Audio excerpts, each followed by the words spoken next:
یہ تب کی بات ہے جب میں ایک خوبصورت نوجوان ہوا کرتا تھا۔ یونیورسٹی کا اختتامی دور چل رہا تھا۔ ویسے تو لیکچرز وغیرہ ان دنوں نہیں ہو رہے تھے، لیکن پھر بھی ہم سبھی دوست یونیورسٹی کی زندگی کو جی بھر کر جینے کی خاطر یونیورسٹی چلے جاتے تھے۔ سارا دن کلاس میں بیٹھ کر باتیں کرتے رہتے۔ کلاس کی لڑکیاں بھی ان آخری دنوں میں ہم لڑکوں سے تھوڑا زیادہ ہی فری ہو گئی تھیں۔ شاید وہ بھی ہماری طرح کلاس کے ہر فرد کو مس کرنے والی تھیں۔ میں پہاڑ کی چوٹی پہ واقع ایک قبیلے کا واحد یونیورسٹی پڑھنے والا لڑکا تھا۔ اس وجہ سے مجھے قبیلے میں ایک خاص عزت کا مقام حاصل تھا۔ ہاسٹل لائف کو میں نے بہت اچھی طرح گزارا تھا۔ گزارا نہیں بلکہ جیا تھا۔ رات کو فیلوز کے ساتھ بیٹھ کر طرح طرح کی اوٹ پٹانگ حرکتیں کرنا، تاش کی بازی لگانا، ایک دوسرے کا بستر ادھر ادھر پھینکنا، رات کو سوتے وقت کسی پر پانی پھینک کر اس کو نیند سے جگا دینا اور پھر ساری رات اس کی گالیاں سنتے رہنا، وغیرہ وغیرہ۔ بہت پیارا وقت تھا وہ، کاش وہ وقت کبھی ختم ہی نہ ہوتا۔ ایک دن یونیورسٹی کے کوریڈور سے گزرتے وقت میں نے کسی نسوانی پکار کے باعث چلتے چلتے رک گیا۔ مجھے میرا نام لے کر پکارا گیا تھا۔ میں نے رک کر پیچھے مڑ کر دیکھا تو میری کلاس فیلو آبش سکندر میرے روبرو کھڑی تھی۔ یہ وہی لڑکی تھی جس سے یونیورسٹی کے پہلے دن میری تکرار ہوئی تھی۔ پھر یہ سلسلہ چلتا رہا۔ چھوٹی سی بات پہ ہم دونوں مرغیوں کی طرح ایک دوسرے سے لڑنے لگ جاتے۔ وہ ایک امیر گھر کی خوبصورت اور لڑاکو طیارہ لڑکی تھی۔ کلاس کی لڑکیوں کے علاوہ وہ صرف مجھ سے ہی بات کرتی تھی۔ بات نہیں، دراصل لڑتی تھی۔ اینول ڈنر کے موقع پر نہ جانے کیسے ہم دونوں نے ایک دوسرے سے معافی مانگ کر پچھلی لڑائی جھگڑے ختم کر دیے۔ اس دن کے بعد ہم دونوں کی دوستی کلاس میں مشہور ہو گئی۔ یونیورسٹی کا ہر فرد مجھے آبش کے ساتھ دیکھ کر نہ جانے کیوں سیکھپا ہوتا رہتا تھا۔ شاید اس لیے کہ میں ایک دیہاتی سا سیدھا سا لڑکا تھا جس کے ہاتھ میں لنگور کی جگہ انگور آ گئے تھے۔ دوستی ہونے کے بعد میں نے جانا کہ وہ بہت نرم دل کی اور محبت کرنے والی لڑکی تھی۔ جب کبھی وہ یونیورسٹی سے غیر حاضر ہوتی تو اپنی غیر حاضری کے بارے میں صرف مجھے ہی بتاتی۔ الگ بات تھی کہ میں اس کو بتائے بغیر اس کی چھٹی کی درخواست لکھ کر جمع کروا دیتا تھا۔ یہ بات میں نے اسے کبھی نہیں بتائی تھی۔ کوریڈور سے گزرتے وقت جب اس نے مجھے پکارا تو میں رک گیا۔ وہ میرے سامنے آئی اور بولی، کہاں گھومتے پھر رہے ہو؟ وہ بھی اکیلے اکیلے؟ یونیورسٹی کا آخری ہفتہ ہے، کم سے کم یہ وقت تو میرے ساتھ گزارو۔ اس نے پیار سے دوستانہ شکایت کی تھی۔ میں نے اس لڑکی کی طرف دیکھا جس سے کبھی میرا 70 کا آنکڑا تھا، لیکن وہ میری بہت اچھی دوست تھی۔ 4 سال تو تمہارے ساتھ ہی گزارے ہیں میں نے۔ وہ کیا کام تھے جو اس آخری ہفتے کا رونے بیٹھ گئی ہو؟ میں نے عجیب سے انداز میں کہا تھا۔ اوئے بکواس بند کر اپنی۔ میں نے کہا نا کہ تم میرے ساتھ ہی اپنا وقت گزارو گے تو مطلب گزارو گے۔ وہ کبھی کبھی مجھے لے کر تھوڑی جذباتی ہو جاتی تھی۔ اس دن بھی وہ جذباتی ہو گئی تھی۔ اچھا ٹھیک ہے میری ماں، تم چلو، میں سر سے مل کر 2 منٹ میں آیا۔ وہ غصے سے مجھے دیکھ کر پاؤں پٹک کر وہاں سے چلی گئی۔ سر سے مل کر میں اسے ڈھونڈنے لگا، وہ کہیں بھی نظر نہیں آ رہی تھی۔ میں جانتا تھا کہ جب وہ مجھ سے غصہ ہوتی ہے تو کہاں چلی جاتی ہے۔ میں وہیں چلا گیا۔ وہ وہیں تھی، اکیلی، گمسم، پتھر کی سل پہ بیٹھی، ساتھ لگے شہتوت کے درخت سے سر کو ٹیک لگائے، گھاس پہ گرے خشک پتوں کو دیکھ رہی تھی۔ میں اس کے ساتھ جا کر بیٹھ گیا۔ اس نے ایک نظر میری طرف دیکھا اور پھر سامنے دیکھنے لگی۔ ناراض ہو؟ میں نے سوال کیا۔ خاموشی۔ میں نے اس کو خاموش دیکھ کر پھر وہی سوال کیا۔ اس کا جواب پھر خاموشی تھا۔ کچھ تو بولو، یوں چپ مت بیٹھو۔ میں نے پیار سے اس کو منانے کی خاطر التجا کی۔ وہ پھر بھی خاموش بیٹھی رہی۔ جانے خشک پتوں میں کیا ڈھونڈ رہی تھی؟ بہت اجڑی اجڑی سی لگ رہی تھی۔ پہلی دفعہ اس کو دیکھ کر میں نے محسوس کیا کہ وہ اندر سے بہت دکھی تھی۔ میں نے وجہ پوچھی مگر اس کا جواب وہی خاموشی ہی ملا۔ میں بیزار ہو کر اٹھ کر جانے لگا تو اچانک اس نے میرا ہاتھ پکڑ لیا۔ میں نے مڑ کر اسے حیرت سے دیکھا۔ 4 سالوں میں پہلی بار اس نے مجھے چھوا تھا۔ پہلی بار اس نے مجھ کو چھوا اور مجھے میری ہی نظروں میں معتبر کر دیا۔ کہاں جا رہے ہو؟ اس نے میری طرف دیکھ کر سوال کیا۔ تمہیں میرا ساتھ پسند نہیں آ رہا تھا اس لیے یہاں سے اٹھ کر جا رہا تھا۔ کس نے تمہیں یہاں سے جانے کی اجازت دی؟ وہ سنجیدگی سے مجھ پر اپنا حق جتاتے ہوئے سوال کر رہی تھی۔ وقت نے۔ میں نے بھی سنجیدگی سے جواب دیا۔ وقت کون ہوتا ہے ہم دونوں کا فیصلہ کرنے والا؟ وہ ایک دم سے طیش میں آ گئی تھی۔ میں نے کوئی جواب نہیں دیا، خاموش کھڑا اس کو سنتا رہا۔ پھر اس نے ایک لمبی سی ٹھنڈی سانس چھوڑی اور بولی، چلو آج مجھے کہیں گھمانے لے چلو۔ گھمانے؟ وہ بھی میں؟ میرے پاس تو کوئی سواری بھی نہیں ہے۔ مجھے نہیں پتا، بس مجھے کہیں گھمانے لے چلو۔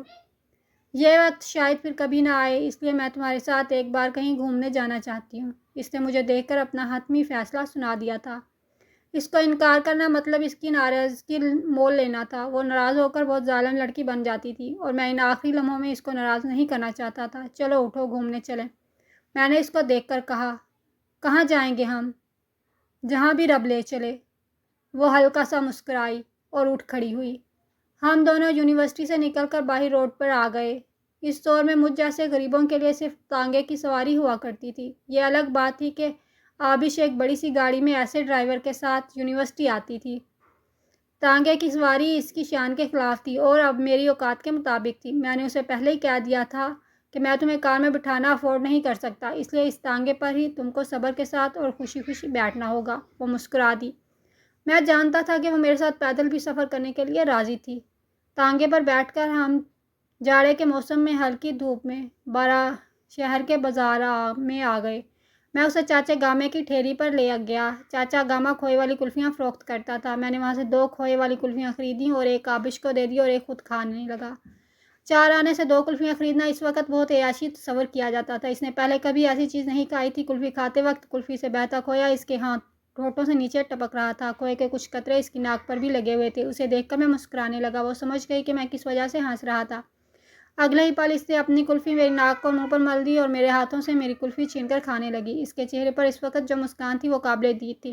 اس وقت ایک ہی پل میں وہ مجھے بہت پیاری لگی تھی۔ دل چاہ رہا تھا کہ وہ ایسی ہی ساری زندگی کھڑی رہے میرے سامنے اور میں اسے یوں ہی مسکراتے ہوئے دیکھتا رہوں۔ وہ پہلا اور آخری موقع تھا جب آبش میرے ساتھ باہر کہیں گئی تھی۔ ہمارے لیے وہ چند لمحے سیر و سیاحت کی طرح تھے۔ آج کے دور کے بچے اس سیر کو ڈیٹ پہ جانا کہتے ہیں۔ وہ تانگے کی سواری اور کلفی کا مزہ مجھے ساری زندگی یاد رہا، کبھی بھلا ہی نہیں سکا۔ جس دن ہمارا یونیورسٹی کا آخری دن تھا، اس دن تابش بہت کمزور دکھ رہی تھی۔ میں اپنا سارا سامان بیگ پیک کر کے یونیورسٹی لے آیا تھا اور اسے باہر جانے کے چائے کے ڈھابے پر رکھ دیا تھا تاکہ یہاں سے جب فارغ ہوا تو سامان یہیں سے اٹھا کر اپنے گھر کو لوٹ جاؤں گا۔ اس دن تمام اساتذہ نے ہمارے ساتھ تصویریں بھی بنوائیں۔ یہ الگ بات ہے کہ وہ تصویریں کبھی مجھ تک نہیں پہنچی۔ تمام کلاس فیلو سے آخری بار ڈھیر ساری باتیں کی۔ اس دن زندگی میں پہلی بار وقت بہت تیزی سے گزر گیا۔ اساتذہ سے اور کلاس فیلو سے باتیں کر کے جی ہی نہیں بھر رہا تھا، مگر اس دن وقت ہمارے حق میں نہیں تھا۔ پھر میں آبش سے ملا، وہ غمگین ہو گئی تھی۔ میں بھی اپنے آنسو بہت مشکل سے روکے کھڑا تھا۔ اس نے مسکرانے کی ناکام کوشش کی۔ میں اسے جی بھر کر دیکھ رہا تھا۔ اس سے دور جانا پل صراط سے گزرنے کی طرح معلوم ہو رہا تھا۔ پھر اس نے اپنی انگلی سے ایک سلور رنگ کی انگوٹھی اتار کر میرے بائیں ہاتھ کی چھوٹی انگلی میں پہنا دی۔ میری چھوٹی انگلی اس کی لیڈی فنگر سے بڑی تھی، اس لیے وہ انگوٹھی میری آدھی انگلی میں ہی سما سکی۔ میں نے اپنے گلے سے پہنی ہوئی چین اتار کر پاگلوں کی طرح اس کے گلے کی بجائے اس کی کلائی پہ بل دے کر باندھ دی۔ یہ سب کچھ ایک ہولناک خاموشی کے زیر اثر ہو رہا تھا۔ وہ بھی چپ تھی، میں بھی چپ تھا۔ اس کی آنکھیں بھی سرخ ہو گئی تھیں، میری پیشانی بھی جلنے لگی تھی۔ پھر وہ ایک نظر مجھے دیکھ کر ہزار ضبط کے باوجود 2 آنسو جلدی سے بہا کر، بغیر کچھ کہے، بغیر الوداع کیے، وہ جلدی سے بھاگ کر اپنی گاڑی میں بیٹھ گئی۔ میں حیرت سے اسے دیکھ رہا تھا۔ اس کی گاڑی میری آنکھوں کے سامنے اسے لے کر چلی گئی اور میں وہیں حیرت کا مجسمہ بنے اس کی گاڑی کو خود سے دور جاتا دیکھتا رہا۔ میں نے سوچا تھا کہ وہ اس آخری دن مجھ سے ڈھیروں باتیں کرے گی، ہر ہفتے بعد یا کم سے کم 1 مہینے بعد خط لکھنے کا ضرور کہے گی، اور اس آخری دن وہ مجھ سے مصنوعی جھگڑا کر کے مجھے ہماری پہلی ملاقات کی ضرور یاد دلائے گی، مگر اس نے میری امید کے مطابق کچھ نہیں کیا تھا۔ جانے اس کے ذہن میں کیا چل رہا تھا۔ میں نے یہ آخری بار اپنی یونیورسٹی کے گیٹ کو دیکھا، دل مٹھی میں آ گیا تھا۔ پھر بے اختیاری کے عالم میں 2 آنسو بہاتے ہوئے میں نے یونیورسٹی کو الوداع کہا اور اپنا سامان اٹھا کر تانگے پر رکھا اور اپنے گھر کی راہ لی۔ ریل کے ڈبے میں بیٹھا میں اپنی یونیورسٹی اور اپنے سبھی دوستوں سے بہت دور جا رہا تھا۔ خوشیوں اور لاپرواہیوں کا دور اپنے اختتام کو پہنچ گیا تھا۔ گھر آ کر اپنوں سے اتنے لمبے عرصے بعد مل کر بھی خوشی نہیں ہو رہی تھی، نہ جانے کیوں۔ کچھ عرصے بعد گھر والوں نے شادی کا کہا تو میں نے انکار کر دیا۔ انکار کرنے کی وجہ مجھے خود معلوم نہیں تھی، لیکن پھر کچھ عرصہ اور گزرا تو ابا نے روایتی والد کی طرح اپنی پگڑی میرے قدموں میں ڈال دی اور بولے کہ بیٹا تمہیں میری عزت کا واسطہ شادی کر لو۔ بس پھر مجھے جیسے دیسی بندے کو اپنے باپ کی عزت کی لاج رکھنا پڑی اور کچھ دنوں بعد میری شادی ہو گئی۔ شادی ہونے کے بعد بھی میں آبش کو بھلا نہیں پایا۔ اس کی دی ہوئی انگوٹھی میری انگلی میں تھی۔ انگوٹھی تنگ ہونے کی وجہ سے میری انگلی پر اس انگوٹھی کے گہرے نشان بن گئے تھے۔ وہ نشان مجھے آبش کی یاد دلاتے تھے۔ وقت کسی بے لگام گھوڑے کی طرح سرپٹ دوڑتا رہا۔ اس سارے عرصے میں بہت کچھ بدل گیا تھا۔ میں 2 بچوں کا باپ بن گیا تھا، ایک بیٹا تھا جس کا نام ایان علی تھا اور ایک بیٹی جس کا نام آبش تھا۔ میں نے سوچ کے رکھا تھا کہ میں اپنی بیٹی کو اس کا نام دوں گا، اسے کسی بھی صورت اپنے قریب رکھوں گا، ہر روز اس کو دیکھوں گا، پیار کروں گا، ڈھیر ساری باتیں کروں گا، شاید ایسا کرنے سے میرے دل کو کچھ سکون مل سکے۔ ایک سردیوں کی جاڑے والی شام میں لاہور کی مارکیٹ میں کسی کام سے گیا تھا، جب مجھے اپنے سامنے ایک خاتون بہت دیر سے مجھے تکتی نظر آئی۔ اس کے چہرے پر نقاب تھا مگر اس کی آنکھیں جانی پہچانی تھی۔ ایک دم سے میرے ذہن میں دھماکہ سا ہوا۔ آبش، میں نے دل ہی دل میں کہا تھا۔ دفعتاً ہی اس خاتون نے اپنے چہرے سے نقاب ہٹا دیا۔ اس کا ایسا کرنا تھا کہ میرا دل مٹھی میں آ گیا۔ وہ وہی تھی آبش، میری دوست، میری سہیلی، میری بے چینی کی اکلوتی وجہ۔ میں حیرت سے اس کو دیکھے جا رہا تھا۔ وہ جلتی ہوئی میری سامنے آ گئی۔ وہ بھی مجھے بڑی حسرت بھری نظروں سے دیکھ رہی تھی۔ اس کی آنکھیں وہی کچھ بیان کر رہی تھیں جو وہ اس دن کہہ نہیں پائی تھیں۔ کیسے ہو آلف؟ اس کی آواز ایک لمبے عرصے بعد سنتے ہی دل کو سکون مل گیا تھا۔ میں نے ایک پل کے لیے سکون سے آنکھیں بند کر لیں اور اس کی کوئل جیسی آواز کو اپنے دل میں قید کرنے لگا۔ میں ٹھیک ہوں، تم سناؤ؟ میں بھی ٹھیک ہوں۔ یہاں کیسے آنا ہوا؟ بس ایک کام کے سلسلے میں اپنے مادر علمی شہر آنا پڑا۔ بس واپس جانے ہی والا تھا کہ تم نظر آ گئیں۔ شادی کر لی؟ اس نے اچانک سے سوال کیا۔ میں نے دل پہ پتھر رکھتے ہوئے سر کو اثبات میں ہلا کر جواب دیا۔ ایک دم سے اس کے چہرے پر اسی جاڑے کی شام جیسا منظر بن گیا جیسا منظر اس آخری ملاقات کے موقع پر بنا تھا۔ کتنے بچے پیدا کر لیے؟ اس نے خود کو نارمل ظاہر کرنے کی ناکام کوشش کرتے ہوئے ہلکے سے مسکرا کر پوچھا۔ ایک بیٹا اور ایک بیٹی، میں نے مختصر جواب دیا۔ کیا نام ہے تمہارے بچوں کا؟ نہ جانے وہ کیا پوچھنے کی صحیح کر رہی تھی۔ بیٹے کا نام ایان علی ہے، بیٹی کا نام بتاتے ہوئے شرم آتی ہے، اس نے ہنستے ہوئے کہا تھا۔ آبش، ہاں بولو، سن رہی ہوں میں۔ اس نے سمجھا تھا کہ میں اس سے مخاطب ہوں۔ میری بیٹی کا نام آبش ہے۔ میں نے گہری نظروں سے آبش کو دیکھا جس کی ہنسی ایک دم سے رک گئی تھی اور وہ بہت زیادہ حیرت اور سنجیدگی میں مبتلا ہو گئی تھی۔ وہ کچھ نہیں بولی، صرف مجھے پیار بھری نظروں سے دیکھتی رہی۔ چلو آؤ، میں تمہیں ایک جگہ پر لے کر چلتی ہوں۔ اس نے میرا ہاتھ تھاما مگر پھر ایک پل میں رک گئی۔ میری طرف اپنے بڑھتے ہاتھوں کو اس نے پیچھے ہٹا لیا۔ وہ مجھے ٹانگے پر بٹھا کر ایک یادوں بھری جگہ پر لے آئی۔ میں سوچ رہا تھا کہ وہ کتنی بدل گئی تھی۔ کار میں بیٹھنے والی لڑکی ٹانگے پر کیسے سکون سے بیٹھی تھی۔ وہ مجھے چاچے گامے کی ٹھیری پر لے آئی۔ چاچا گاما بھی بوڑھا ہو چکا تھا۔ آبش کو دیکھ کر چاچے گامے نے اس سے جلدی سے سوال کیا۔ آبش پتر، آج خیرتے سی دیر کیوں کر دیتی آن وچ؟